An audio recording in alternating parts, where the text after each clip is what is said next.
नमस्कार, मी भीमराव कडाळे पाटील. आपण बघताय BKP24 मराठी. भारतीय जनता पक्षाची ताकद महाराष्ट्रासह देशभर फार मोठ्या प्रमाणामध्ये वाढलेली हे आपण सर्वांनी पाहिलेलं आहे मित्रांनो. परंतु भारतीय जनता पक्षाला एकच माणूस नडला आणि तो जिंकला सुद्धा. 2024 साली सत्ता महायुतीची आली, परंतु अक्षरशः दालनातल्या खड्यासारखं मुख्यमंत्री पदाच्या रेसमधून बाहेर काढलं गेलं ते म्हणजे एकनाथ शिंदे. आणि कायमस्वरूपी त्यांच्यावरती सुडापोटी त्यांच्या लोकांवरती कारवाई केली गेली भारतीय जनता पक्ष आणि देवेंद्र फडणवीसांकडून.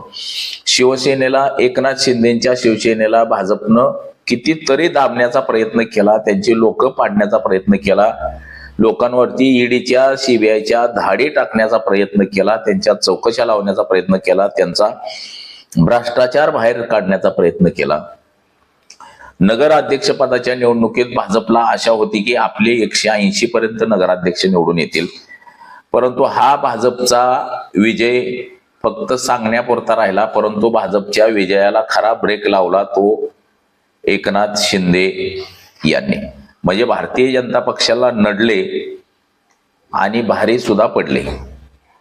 म्हणजे मोहोळची नगर परिषद असू द्या किंवा अजून कुठची नगर परिषद असू द्या, या ठिकाणी भारतीय जनता पक्षाला सरळ सरळ टक्कर दिली.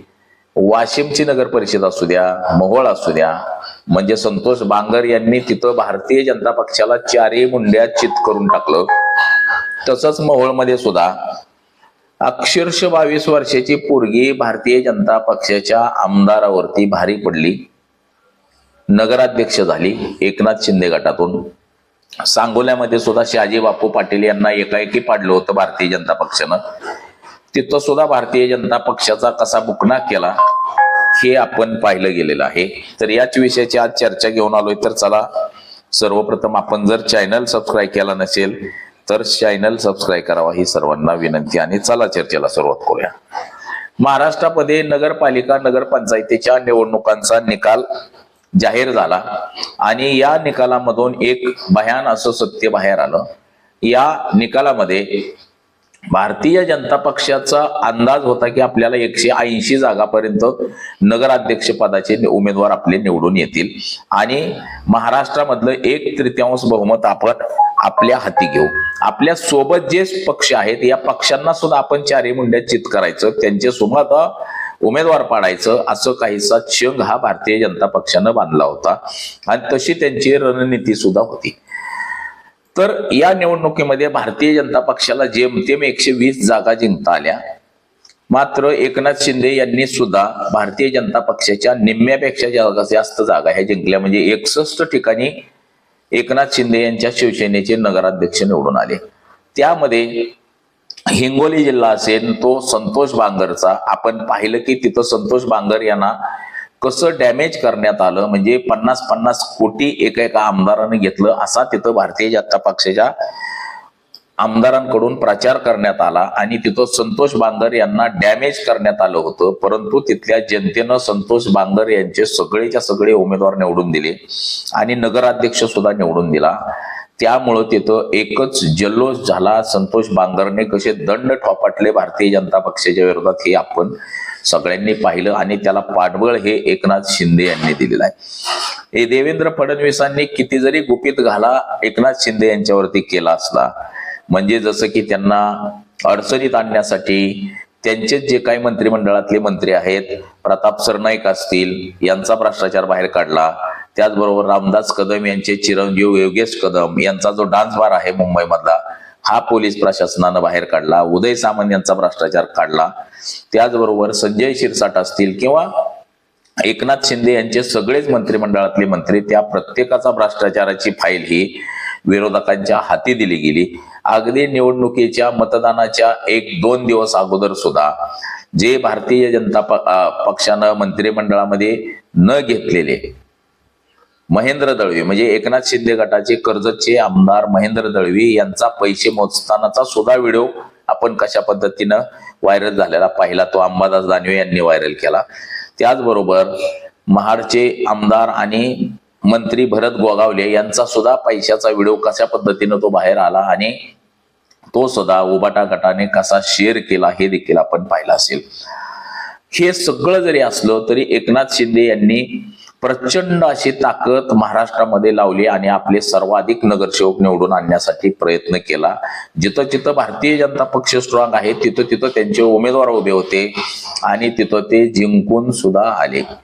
म्हणजे भारतीय जनता पक्षाला नडले आणि भारतीय जनता पक्षाचे उमेदवार सुद्धा पाडले आणि शिवसेनेचे उमेदवार सुद्धा निवडून आणले. तब्बल 61 ठिकाणी शिवसेना एकनाथ शिंदे गटाचे नगराध्यक्ष पदाचे उमेदवार निवडून आले.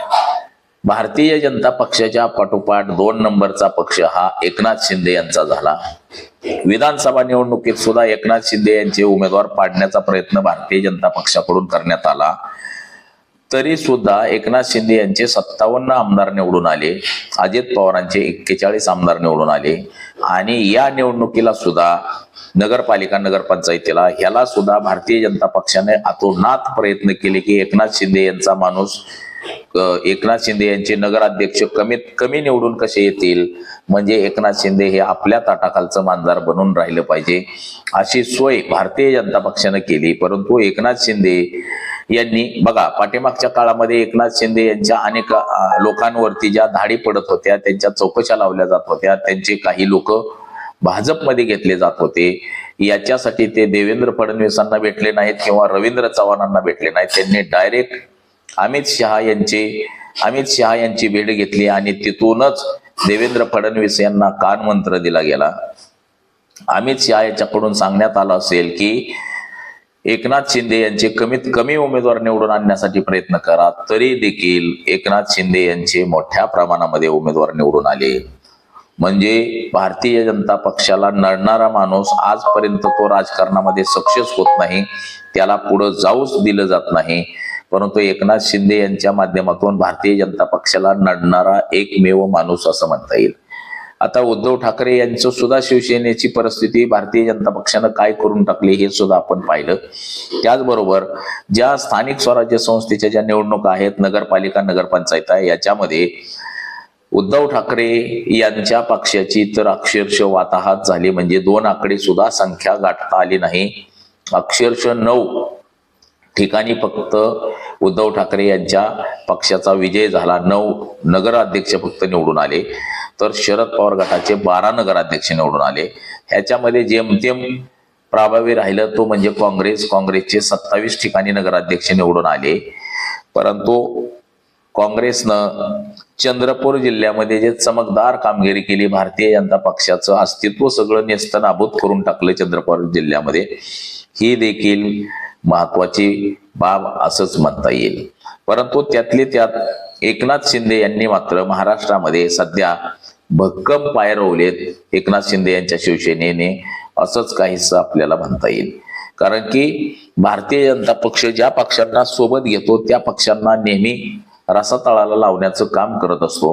परंतु या एकनाथ शिंदे यांच्या माध्यमातून मात्र शिवसेना पक्षाने कशी उभारी घेतली गेली.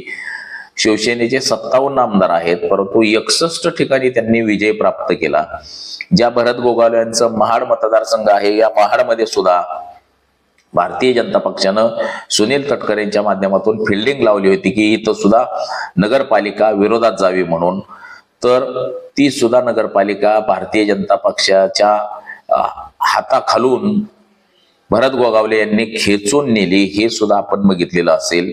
तसंच सिंधुदुर्ग जिल्ह्यामध्ये ज्या 2 नगरपालिका आहेत, कणकवली आणि दुसरी मालवण नगरपालिका, ही सुद्धा एकनाथ शिंदे यांनी कशी खेचून घेतली. म्हणजे जो जिल्हा भारतीय जनता पक्षाचा जिल्हा होता तो सुद्धा जिल्हा कसा काबीज केला हे सुद्धा आपण पाहिलेलं असेल. त्या ठिकाणी जे निलेश राणे होते त्यांनी भारतीय जनता पक्षाची कशी पोलखोल केली, भारतीय जनता पक्ष कसा पैसे वाटतो हे सुद्धा त्यांनी सगळं उघडं पाडलं. म्हणजे याचाच अर्थ असा की भारतीय जनता पक्षाला एकमेव नडणारा पक्ष आणि नेता म्हणजे तो एकनाथ शिंदे, अशीच आता एकनाथ शिंदे यांची ख्याती तयार झालेली आहे. जरी ते भारतीय जनता पक्षाच्या सोबत असले तरी भारतीय जनता पक्ष मात्र त्यांना संपवण्याची वाट पाहतोय. आज ना उद्या एकनाथ शिंदे यांचं अस्तित्व संपवायचं असा काहीसा चंग भारतीय जनता पक्षानं बांधलेला आहे आणि त्या पद्धतीनं ते काम करत आहेत. आता जरी त्यांनी मुंबई महापालिकेमध्ये युती केली, बघा भारतीय जनता पक्षाचं एक सत्र आहे, जिथं भारतीय जनता पक्षाची ताकद आहे त्या ठिकाणी ते कधीच युती करत नाही, जिथं कमजोर आहे त्याच ठिकाणी ते युती करतात. आणि असंच काहीसं चित्र महाराष्ट्रातल्या महानगरपालिकेत सुद्धा आहे. मुंबईमध्ये भाजप कमजोर आहे, तिथं एकनाथ शिंदेच्या शिवसेनेसोबत युती केली, तर ठाण्यामध्ये भाजप कमजोर आहे, तिथं सुद्धा एकनाथ शिंदेसोबत युती करणार. परंतु कल्याण डोंबिवली असेल, भिवंडी असेल, इकडे भाजप स्ट्रॉंग आहे, तर तिथं मात्र भाजप युती करताना आपल्याला दिसत नाही. याचा अर्थ भाजप हे एकनाथ शिंदे यांना काही दिवसात सुद्धा संपवू पाहत आहे आणि एकनाथ शिंदे हे उभारी घेऊ पाहत आहेत. म्हणजे भारतीय जनता पक्षाला नडणारा एकमेव नेता म्हणता येईल तो म्हणजे एकनाथ शिंदे. तर येणाऱ्या काळामध्ये आपण बघता येईल, बघू की एकनाथ शिंदे यांचं अस्तित्व टिकतंय का एकनाथ शिंदे यांना नामशेष भारतीय जनता पक्षाकडून केलं जातंय. तर आज एवढंच. माझा सहकारी कॅमेरामॅन अनिकेत सह मी भीमराव कडाळे पाटील, BKP 24 मराठी, इंदापूर, पुणे.